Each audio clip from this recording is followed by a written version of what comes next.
Istihsan merupakan salah satu kaedah untuk kita mengeluarkan hukum syarak yang telah digunakan oleh para fuqaha Islam. Okey, takrif yang dah sampai pada kita zaman sekarang ini pun merupakan hasil daripada kajian para ulama itu sendiri selepas daripada kewafatan Abu Hanifah.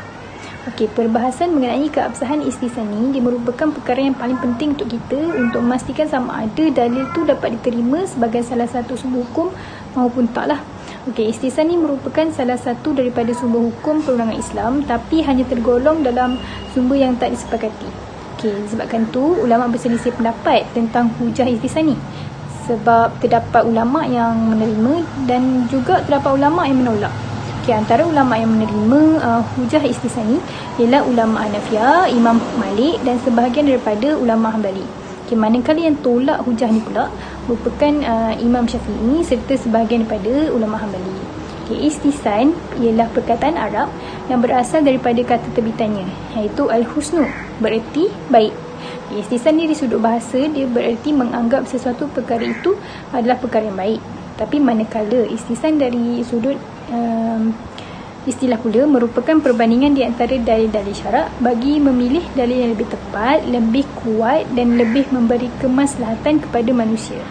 Okay, penyelidik membahagikan takrif kepada dua bahagian. Di mana bahagian pertama ialah istihsan bersumberkan daripada pemikiran mujtahid dan yang kedua ialah istihsan merupakan unsur-unsur perbandingan di antara dalil-dalil.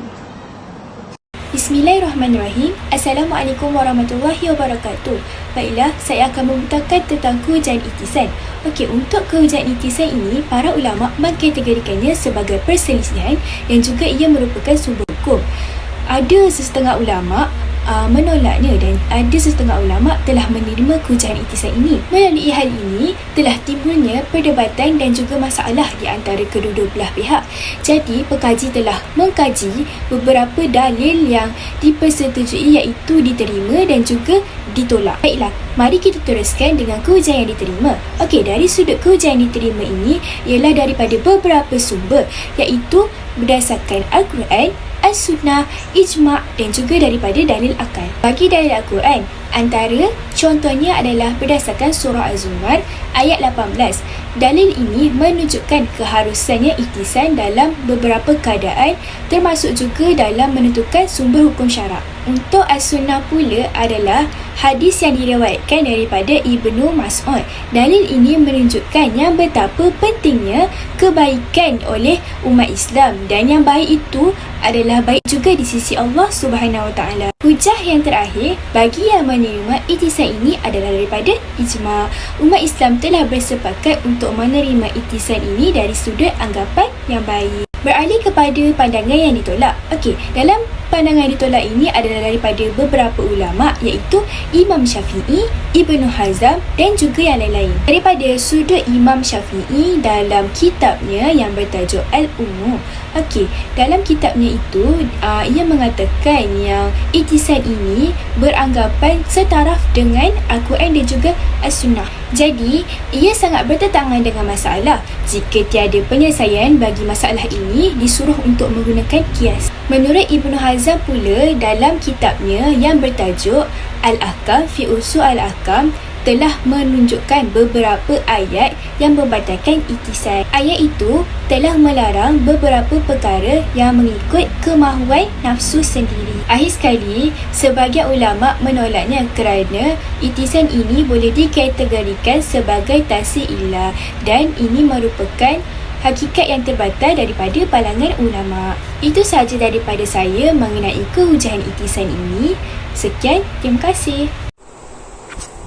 Bismillahirrahmanirrahim. Assalamualaikum warahmatullahi wabarakatuh. Okey, pada hari ini saya akan menjelaskan tentang sejarah perkembangan sumber al-ihtisan di mana ia bermula daripada zaman Rasulullah SAW, kemudian zaman para sahabat, zaman para tabi'in dan akhir sekali adalah zaman kemunculan ilmu usul al-fiqh sendiri. Okey, kita pergi kepada zaman Rasulullah SAW, di mana hukum-hukum ini diambil dari wahyu, yakni Al-Quran, dan penjelasan baginda sendiri, yakni As-Sunnah. Okey, segala masalah yang timbul akan dirujuk kepada Rasulullah SAW, dan baginda akan menjawab secara terus berdasarkan ayat Al-Quran yang diturunkan atau penjelasan baginda sendiri. Okey, seterusnya kita pergi kepada zaman para sahabat, di mana setelah kewafatan Rasulullah SAW, sebarang masalah yang timbul atau diragui terus dirujuk kepada para sahabat. Para sahabat mempunyai kepakaran yang cukup untuk mengistinbatkan hukum-hukum. Okey, sekiranya mereka tidak menemui sebarang ketetapan hukum tentang sesuatu masalah, mereka akan berijtihad dengan menggunakan kaedah qiyas. Okey, seterusnya kita pergi kepada zaman para tabi'in, di mana cara ulama mengambil hukum tidak jauh berbeza dengan zaman para sahabat, kerana jarak masa mereka dengan kewafatan Rasulullah SAW tidak terlalu jauh. Yang membezakannya, sekiranya sesuatu hukum tidak terdapat dalam Al-Quran atau As-Sunnah dan Al-Ijma', mereka akan merujuk kepada pandangan para sahabat sebelum berijtihad. Okey, seterusnya kita pergi kepada zaman kemunculan ilmu usul al-fiqh, di mana pada akhir kurun kedua Hijrah, keadaan umat Islam semakin berubah. Hal ini menyebabkan para ulama mula menyusun kaedah-kaedah tertentu yang dinamakan ilmu usul al-fiqh untuk dijadikan landasan kepada ijtihad mereka.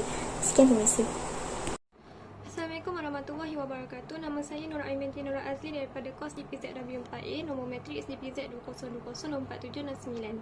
Pada hari ini saya akan membentangkan perbincangan tentang sisa burung helang tidak najis. Hukum sucinya sisa minuman yang diminum burung helang berdasarkan kias kafi, iaitu kias yang tersembunyi, walaupun pada asalnya menurut kias jali, iaitu kias yang jelas. Ia dikiaskan dengan sisa binatang buas lain seperti harimau dan serigala kerana daging kesemua binatang tersebut haram dimakan. Hal ini demikian kerana sisa burung helang minum menggunakan paruh, dan paruhnya dihukum suci kerana tidak bercampur dengan air liurnya.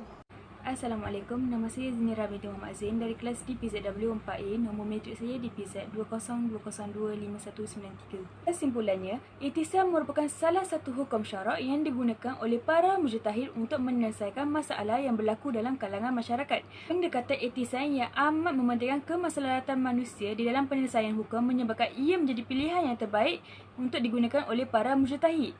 Dan hukum bagi seorang wanita untuk membaca Al-Quran dalam keadaannya yang berhaid adalah dibolehkan atas sebab-sebab yang tertentu. Antaranya direkodkan bahawa Sayyidatina Aisyah membaca Al-Quran dalam keadaan dirinya yang sedang berhaid. Dan sisa burung helang adalah tidak najis kerana burung helang makan dan minum menggunakan paruhnya. Paruh dihukum suci kerana tidak bercampur dengan air liur.